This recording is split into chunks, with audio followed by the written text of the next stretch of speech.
Gobekli Tepe जैसी संरचना का उद्देश्य क्या हो सकता है, यह जानना बेहद मुश्किल है।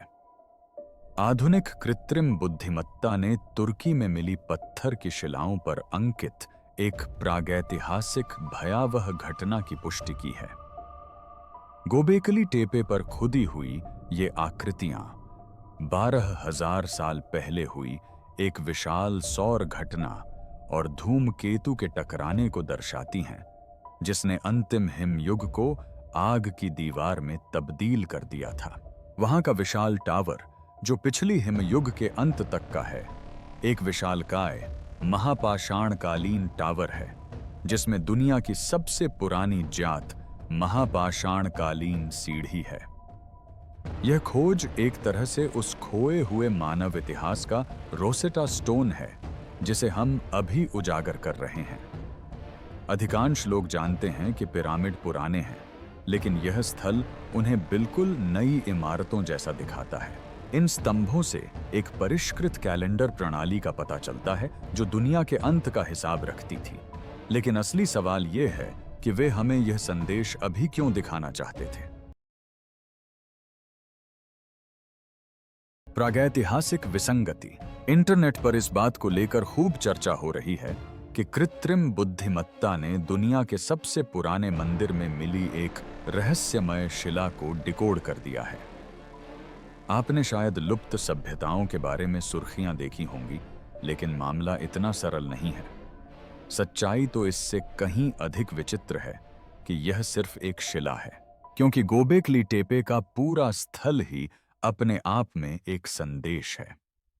यह चट्टानों से बना 12,000 साल पुराना कंप्यूटर है, और जब आप इसमें मौजूद अनावश्यक जानकारियों को हटाकर इसके डेटा को देखते हैं, तो यह आग, बर्फ और एक ऐसी चेतावनी की कहानी बयां करता है जिसे हमने बहुत लंबे समय से अनदेखा किया है।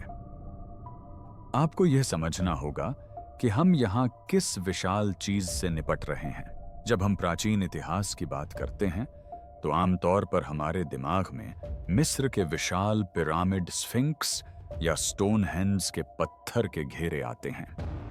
लेकिन असलियत यह है कि जब स्टोनहेंज में पहली नींव रखी गई थी, तब गोबेकली टेपे पहले से ही प्राचीन इतिहास का हिस्सा था। यह पहले से ही खंडहर था।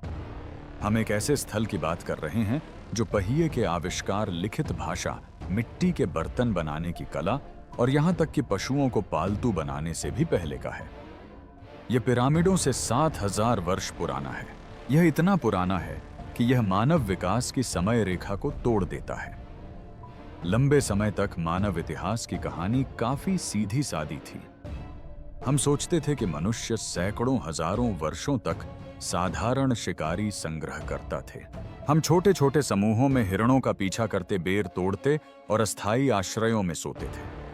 हम कहीं बसते नहीं थे, हमने कोई विशाल संरचना नहीं बनाई, और निश्चित रूप से हमारे पास जटिल गणित, ज्यामिति या खगोल विज्ञान का ज्ञान नहीं था। आम धारणा यह थी कि कृषि को प्राथमिकता दी जानी चाहिए। खेती करना सीख लेने के बाद हमारे पास आराम से बैठकर नए नए धर्म गढ़ने और मंदिर बनाने का भरपूर समय था। लेकिन फिर गोबेकली टेपे की खोज हुई और इसने हमारी पूरी कहानी को तहस नहस कर दिया। दक्षिण पूर्वी तुर्की के जर्मिस पहाड़ों में स्थित यह जगह बहुत विशाल है। हम विशाल टी आकार के खंभों से सजे गोलाकार घेरों की बात कर रहे हैं, जो बिल्कुल गोल घेरे में लगे हुए हैं। इनमें से कुछ खंभे 18 फीट ऊंचे हैं और इनका वजन 20 टन तक है। और याद रखिए, इसे बनाने वालों के पास धातु के औजार या लेजर नहीं थे। उनके पास बैल या घोड़े जैसे बोझ ढोने वाले जानवर नहीं थे। उन्होंने चूना पत्थर के इन विशालकाय पत्थरों को खदान से सैकड़ों गज ऊपर पहाड़ी पर हाथों से ढोया। केवल इंजीनियरिंग ही हैरान करने वाली है। बिना पहियों के 20 टन के पत्थर के ब्लॉक को हिलाने के लिए सैकड़ों आदमियों, रस्सियों और ऐसे समन्वय की आवश्यकता होती है जो माना जाता है कि शिकारी संग्रहकर्ताओं के पास नहीं था। आपको उन सैकड़ों आदमियों को भोजन देना होगा, और पानी की भी आवश्यकता होगी, जो उस स्थान के आसपास कहीं नहीं मिलता। निकटतम जल स्रोत कई मील दूर है। इसका तात्पर्य है कि उनके पास एक रसद, नेटवर्क, एक आपूर्ति श्रृंखला और एक पदानुक्रम था।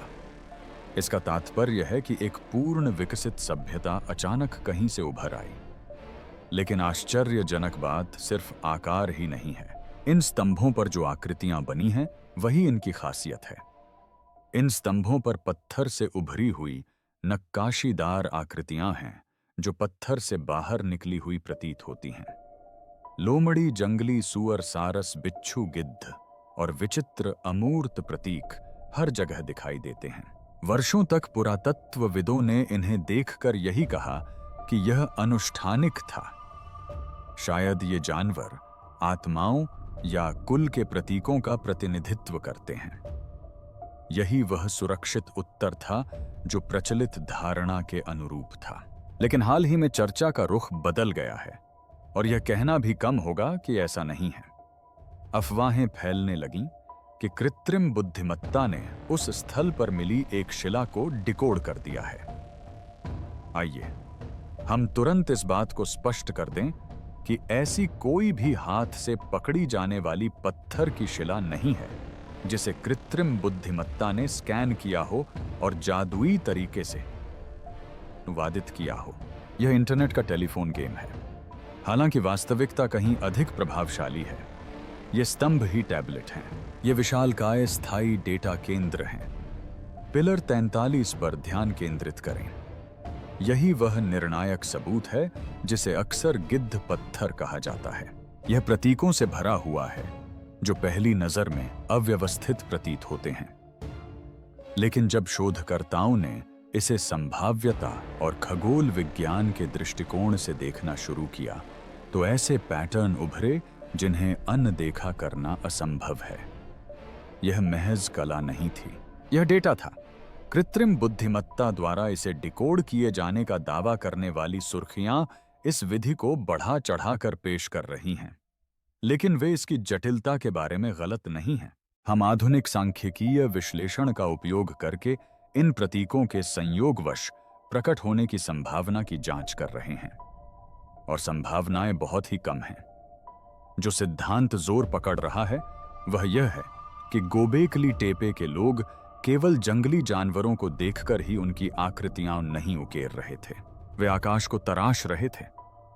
बिच्छू सिर्फ एक कीड़ा नहीं है, क्योंकि यह वृश्चिक राशि का प्रतीक है। बैल वृषभ राशि का और सिंह राशि का प्रतीक है। वे तारों का मानचित्रण इतनी सटीकता से कर रहे थे कि उनकी तुलना हजारों साल बाद की सभ्यताओं से की जा सकती है। तो फिर इतनी मेहनत क्यों? 20 टन के पत्थरों को पहाड़ी पर क्यों चढ़ाया और उन पर राशि चक्र क्यों उकेरा? यह सब सजावट के लिए नहीं किया जाता। यह इसलिए किया जाता है क्योंकि आपको किसी महत्वपूर्ण बात को याद रखना होता है। अधिकांश लोगों को यह एहसास नहीं है कि ये नक्काशी अब तक दर्ज की गई सबसे पुरानी तिथि हो सकती है। ये नक्काशी तारों को उस समय के एक विशिष्ट क्षण में देख रही थी, और जब हम पृथ्वी के डगमगाने, जिसे प्रिसेशन कहा जाता है, कि कंप्यूटर सिमुलेशन का उपयोग करके समय को पीछे ले जाते हैं, तो पिलर 43 से मेल खाने वाली तिथि भयावह है। यह सीधे उस क्षण की ओर इशारा करता है जब दुनिया हमेशा के लिए बदल गई। लेकिन उस भयावह घटना तक पहुंचने से पहले हमें उस उपकरण को समझना होगा जिसका उपयोग उन्होंने इसे दर्ज करने के लिए किया था। यह एक जटिल चंद्र सौर कैलेंडर था जो साबित करता है कि वे अपने समय से हजारों साल आगे थे।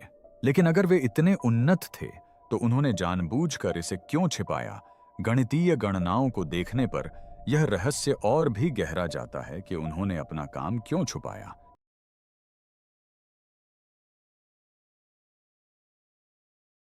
गिद्ध पत्थर के रहस्य। आइए सीधे इसके कोड को समझें, क्योंकि यहीं से तकनीकी पहलू सामने आते हैं और विज्ञान की उत्पत्ति के बारे में हमारी सारी जानकारी बदल जाती है। इन स्तंभों पर, विशेष रूप से स्तंभ संख्या 43 पर, आपको ये विशिष्ट वी आकार दिखाई देते हैं। ये छोटे हैं, और पत्थर पर इस तरह उकेरे गए हैं जो देखने में बेतरतीब लगते हैं। मुख्यधारा के शोधकर्ता अक्सर इन्हें सजावटी पैटर्न या शिकार के लिए साधारण गिनती चिन्ह मानकर खारिज कर देते हैं। हिरणों की गिनती करना या शिकार के दिनों की गिनती करना एक सुरक्षित अनुमान लगता है, लेकिन शोधकर्ताओं ने बारीकी से देखा और पाया कि ये निशान बेतरतीब ढंग से नहीं बने थे। ये समय की इकाइयां थीं। यदि आप मुख्य स्तंभ पर बने वी आकार के निशानों को गिने तो आपको एक ऐसी संख्या मिलेगी जो आधुनिक कैलेंडर रखने वाले किसी भी व्यक्ति को बेहद परिचित लगेगी। प्रत्येक वी एक दिन को दर्शाता है। चंद्रमा और सूर्य के चक्रों को ध्यान में रखते हुए जब आप इन्हें जोड़ते हैं तो आपको सौर वर्ष के लिए एक ट्रैकिंग प्रणाली प्राप्त होती है। हम चंद्र सौर कैलेंडर की बात कर रहे हैं।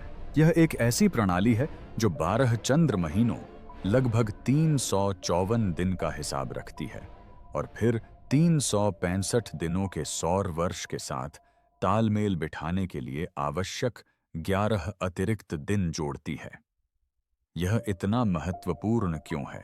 क्योंकि इतिहास की किताबों में बताया गया है कि हजारों साल बाद यूनानियों या सुमेरियन लोगों ने सबसे पहले इस प्रणाली को सही ढंग से लागू किया था।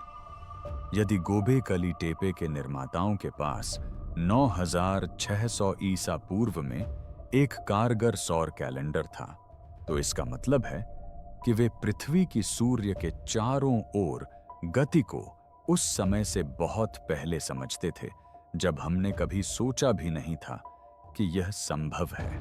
और जरा सोचिए, स्तंभ पर एक पक्षी की नक्काशी है जिसके गले में वी आकार का हार जैसा कुछ है। इसे ग्रीष्म संक्रांति का प्रतीक माना जाता है। पक्षी संक्रांति के समय मौजूद नक्षत्रों का प्रतिनिधित्व करता है और वी आकार दिन को दर्शाता है। अब आलोचक कहते हैं कि यह तो बस बादलों में चेहरे देखने जैसा है। उनका तर्क है कि जानवर तो बस जानवर ही हैं, लेकिन असली बात तो यही है। इन जानवरों के संयोगवश उस विशेष युग के नक्षत्रों से मेल खाने की सांख्यिकीय संभावना नगण्य है। यदि आप जानवरों का एक यादृच्छिक समूह चुनें, तो बिच्छू का आकाश में वृश्चिक नक्षत्र के ठीक स्थान पर, भेड़िए का ल्यूपस नक्षत्र के स्थान पर और पक्षी का सिग्नस नक्षत्र के स्थान पर बैठने की संभावना लगातार 3 बार लॉटरी जीतने के समान है। वायरल हुई टैबलेट की अवधारणा मूल रूप से स्तंभ 43 पर पाई गई इस संकलित जानकारी को संदर्भित करती है। यह तारों के लिए एक रोसेटा स्टोन की तरह काम करता है और बताता है कि ये लोग समय के प्रति जुनूनी थे। आप मक्का बोने का सही समय जानने के लिए इतना बड़ा पत्थर का कंप्यूटर नहीं बनाते, खासकर तब जब आप तकनीकी रूप से अभी भी शिकारी संग्रह करता हो। आप इसे इसलिए बनाते हैं क्योंकि आप किसी और बेहद खतरनाक चीज पर नजर रख रहे होते हैं। स्तंभों की संरचना विषुव के अग्रगमन में से एक का अनुसरण करती प्रतीत होती है। यह पृथ्वी की धुरी का 26,000 वर्षों में होने वाला धीमा डगमगाहट है। यह एक सूक्ष्म गति है जिसे अधिकांश लोग अपने जीवन काल में शायद ही कभी महसूस कर पाते हैं। इसे समझने के लिए पीढ़ियों से रखे गए अभिलेखों की आवश्यकता होती है, खगोलविदों के एक समर्पित वर्ग और विज्ञान के पुरोहितों की आवश्यकता होती है। यह एक ऐसे सामाजिक संगठन के स्तर को दर्शाता है जो आदिम गुफा मानव की कथा के बिल्कुल विपरीत है। अगर हर कोई भूखा मर रहा हो और बेर ढूंढ रहा हो, तो आप लोगों से 20 टन के पत्थर नहीं ढो सकते। आपको भोजन की अधिकता और एक पदानुक्रम की आवश्यकता है। और यहीं से हम इस ज्ञान के स्रोत के बारे में एक सबसे विचित्र सिद्धांत की ओर बढ़ते हैं। क्या उन्होंने हजारों वर्षों के प्रयोग और गलतियों के बाद इसे खोजा था, या यह किसी अवशेष का परिणाम था? कुछ शोधकर्ताओं का तर्क है कि गोबेकली टेपे में मिली सटीकता पहले प्रयास के लिए बहुत अधिक है। आमतौर पर पुरातत्व में आपको पहले प्रयास की कमियां ही देखने को मिलती हैं।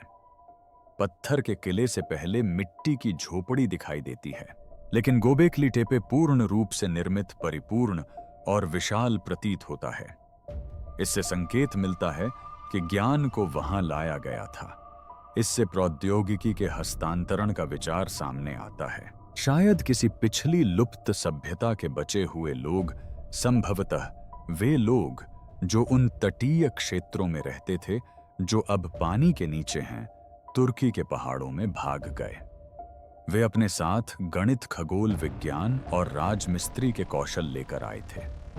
वे ऐसे शिक्षक थे जो एक पतन के बाद सभ्यता को फिर से जीवित करने का प्रयास कर रहे थे, और नक्काशी इस बात की पुष्टि करती है। ये प्रतीक मात्र कैलेंडर नहीं है, बल्कि अपराध स्थल के लिए समय चिन्ह है। कैलेंडर तारीख को अंकित करता है, लेकिन अन्य प्रतीक हमें बताते हैं कि उस तारीख को क्या हुआ था। यह कोई उत्सव नहीं था, बल्कि उस दिन की याद में मनाया जाने वाला स्मारक था जब सूर्य मृत्यु लेकर आया था। आकाश से आग बरसने लगी और दुनिया अंधकार युग में प्रवेश कर गई।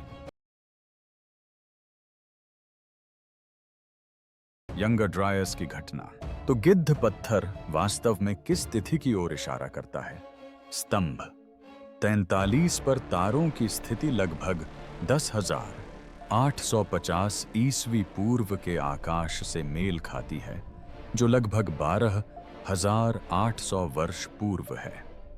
यदि आप भूविज्ञान के जानकार हैं तो यह तिथि आपको चौंका देगी। यह यंगर ड्रायस काल की सटीक शुरुआत है। जो लोग नहीं जानते उन्हें बता दें कि पिछली हिमयुग के बाद पृथ्वी का तापमान धीरे धीरे बढ़ रहा था।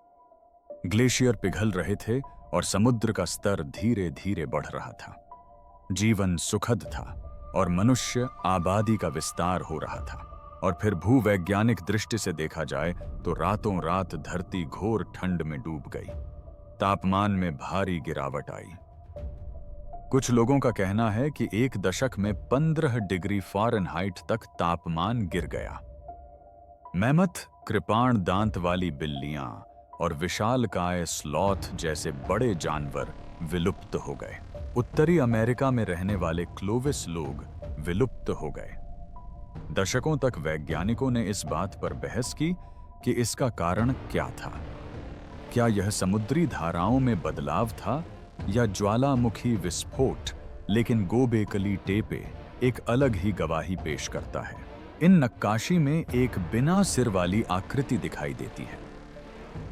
प्राचीन कला में बिना सिर वाली आकृतियों का आमतौर पर एक ही अर्थ होता है, सामूहिक मृत्यु और एक विपत्ति।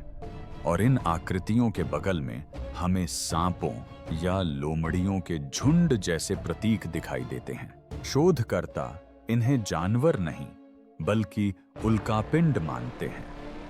ये उल्कापिंड आकाश के एक विशिष्ट बिंदु से आ रहे हैं। इस सिद्धांत को यंगर ड्रायस इम्पैक्ट हाइपोथेसिस के नाम से जाना जाता है। इससे यह अनुमान लगाया जा सकता है कि एक विशाल धूमकेतु, जिसकी चौड़ाई शायद 60 मील से भी अधिक थी, सौर मंडल के भीतरी भाग में प्रवेश कर गया और टूटना शुरू हो गया। जब पृथ्वी इस विशाल धूमकेतु के मलबे की पूंछ से गुजरी तो हमें केवल एक सुंदर प्रकाश का नजारा ही नहीं देखने को मिला, बल्कि एक जोरदार विस्फोट का सामना करना पड़ा। बड़े बड़े टुकड़े हजारों परमाणु बमों के बल से वायुमंडल में फट गए। इसके चलते भीषण जंगल की आग भड़की, जिसमें दुनिया की 10% जैव संपत्ति जलकर राख हो गई। धुएं ने सूर्य का प्रकाश रोक दिया, जिससे तापमान में भारी गिरावट आई। यह एक सौर घटना थी, सूर्य का विस्फोट नहीं बल्कि आकाश का काला पड़ना और आग बरसना। और यह बात केवल नक्काशी से ही नहीं कही जा सकती, क्योंकि हमारे पास भौतिक प्रमाण भी हैं। वैज्ञानिकों ने उत्तरी अमेरिका, ग्रीनलैंड और यूरोप में ठीक इसी समय की मिट्टी की परतों में प्लैटिनम की मात्रा में अयनांकीय में अचानक वृद्धि पाई है। पृथ्वी पर प्लैटिनम दुर्लभ है, लेकिन धूमकेतुओं में यह प्रचुर मात्रा में पाया जाता है। हमें सूक्ष्म नैनो हीरे भी मिले हैं, जो केवल ब्रह्मांडीय प्रभाव के अत्यधिक दबाव में ही बनते हैं।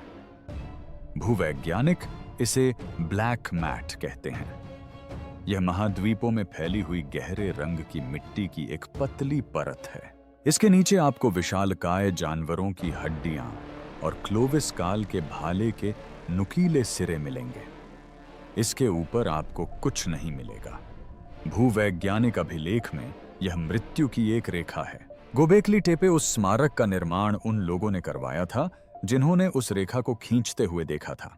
लेकिन यहां से मामला और भी पेचीदा हो जाता है, क्योंकि स्तंभों के शीर्ष पर उकेरे गए एच चिन्हों और अजीबोगरीब हैंडबैगों का अध्ययन कर रहे कुछ शोधकर्ताओं का मानना है कि यह महज किसी पत्थर के जमीन पर गिरने से कहीं अधिक है। एक सिद्धांत है जिसे प्लाज्मा ब्रह्मांड कहा जाता है।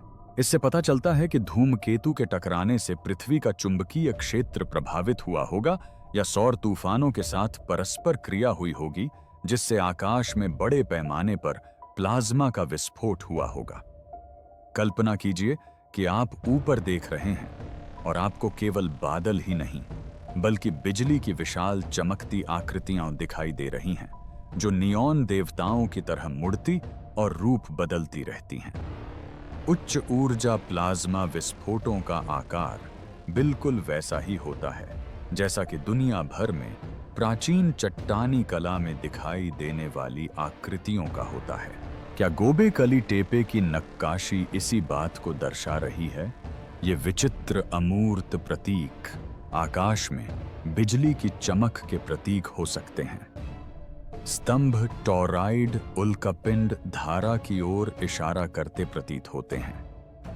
आज भी हम हर साल अक्टूबर के अंत और नवंबर के आसपास टॉराइड धारा से गुजरते हैं। आमतौर पर तो यहाँ बस कुछ टूटते तारे ही दिखाई देते हैं, लेकिन 12,000 साल पहले यह चट्टानों और बर्फ का घना इलाका था। इससे मंदिर का पूरा संदर्भ ही बदल जाता है। उन्होंने इसे बारिश के लिए प्रार्थना करने के लिए नहीं बनाया था। उन्होंने इसे उस घटना की याद में बनाया था जिसने उन्हें लगभग पूरी तरह से मिटा दिया था। जरा बचे हुए लोगों के बारे में सोचिए। उनकी जानी पहचानी दुनिया अब नहीं रही। आसमान काला हो गया और जानवर मरने लगे। कड़ाके की ठंड पड़ रही थी। जो कुछ लोग इस घटना और आग से बच गए, उन्हें एहसास हुआ कि उन्हें जो कुछ हुआ था उसकी जानकारी को संरक्षित रखना होगा। उन्हें एहसास हुआ कि तारे ही वो घड़ी हैं जो उन्हें बताती हैं कि खतरा कब लौट सकता है। इसलिए वे जुट गए। उन्होंने भटकना बंद कर दिया। उन्होंने दक्षिणी आकाश के उत्तम दृश्य वाले एक पहाड़ी पर ये विशाल बाड़े बनाए और चट्टान पर कहानी उकेर दी। यही हुआ था और यही हुआ था। आकाश को देखिए। इससे यह स्पष्ट होता है कि कृषि की शुरुआत लगभग इसी समय और स्थान पर क्यों हुई। पारिस्थितिकी तंत्र ध्वस्त हो जाने के कारण वे अब शिकार पर निर्भर नहीं रह सकते थे। उन्हें जीवित रहने के लिए खेती करनी पड़ी। उनकी दुनिया का अंत वास्तव में हमारी सभ्यता की शुरुआत थी। कृषि क्षेत्र में यह घटना केंद्र बिंदु है। यह हमें कृत्रिम बुद्धिमत्ता से जुड़ी सुर्खियों और इसके बढ़ते महत्व की ओर वापस ले जाता है। हालांकि रोबोट द्वारा टैबलेट पढ़ने का विचार काल्पनिक है, लेकिन उन्नत तकनीक का उपयोग ही इस मामले को सुलझाने में महत्वपूर्ण भूमिका निभा रहा है। हम स्तंभों की स्थिति का विश्लेषण करने के लिए सांख्यिकीय एल्गोरिदम का उपयोग कर रहे हैं। हम जमीन में धंसे हुए मलबे को देखने के लिए ग्राउंड पेनेट्रेटिंग रडार का उपयोग कर रहे हैं और लगभग 90% मलबा अभी भी जमीन के नीचे है। इस विश्लेषण का तात्पर्य खगोलीय सिद्धांत के सांख्यिकीय सत्यापन से है। जब आप लोमड़ी सारस और बिच्छू की स्थिति का विश्लेषण करते हैं तो उनके आकस्मिक अलंकरण होने की संभावना लाखों में एक होती है। यही कृत्रिम बुद्धिमत्ता द्वारा पुष्टि है। गणित हमें बताता है कि यह एक सोची समझी रणनीति है, लेकिन इसमें एक और पहलू भी है। यह सिर्फ अतीत के बारे में नहीं है, यह संदेश के स्थायित्व से संबंधित है। सोचिए कि हम आज जानकारी कैसे संग्रहित करते हैं। हार्ड ड्राइव खराब हो जाती हैं और कागज सड़ जाता है। भाषाएं भी बदलती रहती हैं। अगर आप आज अंग्रेजी में कोई चेतावनी लिखें तो 5000 साल बाद उसे कोई पढ़ नहीं पाएगा।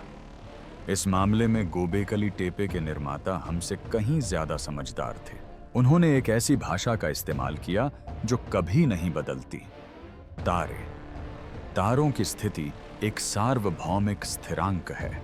आज से 10,000 साल बाद भी कोई भी बुद्धिमान सभ्यता स्तंभ संख्या 43 को देखकर, आकाश को देखकर पृथ्वी के डगमगाने की गणना करके स्तंभ के निर्माताओं द्वारा बताई गई सटीक तिथि का पता लगा सकती है। उन्होंने एक ऐसा संदेश बनाया है जो समय की कसौटी पर खरा उतरता है। अब आइए उस बेहद जटिल विषय पर बात करते हैं जिसे मुख्य धारा का विज्ञान छूना नहीं चाहता। सबसे पहले आइए डीएनए के बारे में बात करते हैं। आनुवंशिकीविदों ने सभी पालतू गेहूं के पूर्वज का पता एक विशिष्ट स्थान पर लगाया है।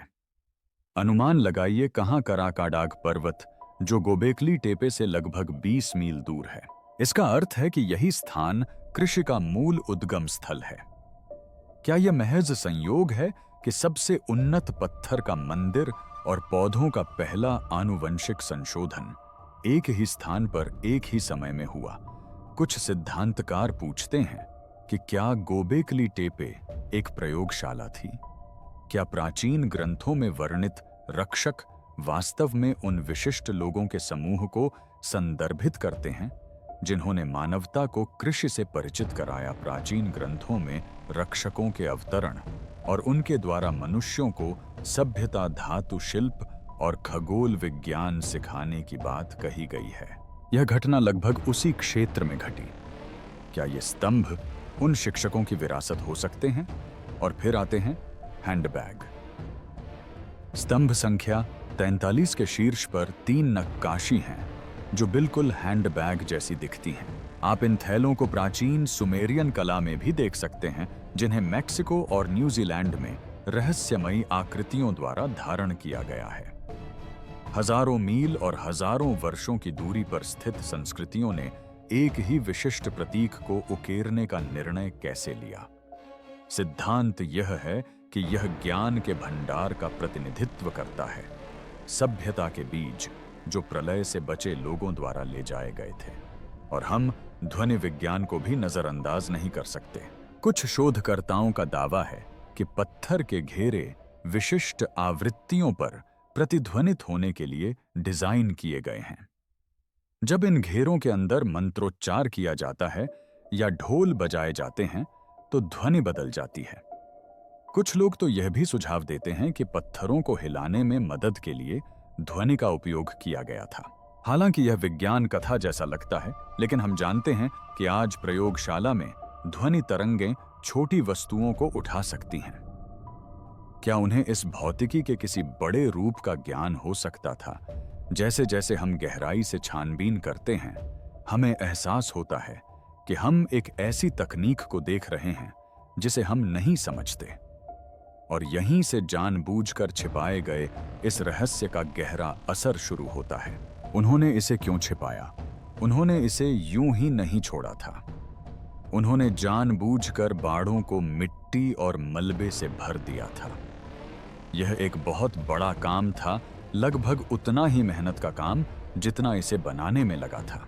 कुछ लोगों का कहना है कि ऐसा स्तंभों की रक्षा के लिए किया गया था। शायद उन्हें किसी और विपत्ति का आभास था, या शायद संस्कृति में बदलाव आया और वे पुराने देवताओं को हमेशा के लिए कैद करना चाहते थे। लेकिन इसे दफनाकर उन्होंने इसे बचा लिया। अगर इसे 12,000 वर्षों तक खुले में छोड़ दिया जाता तो नक्काशी मिट जाती, संदेश खो जाता।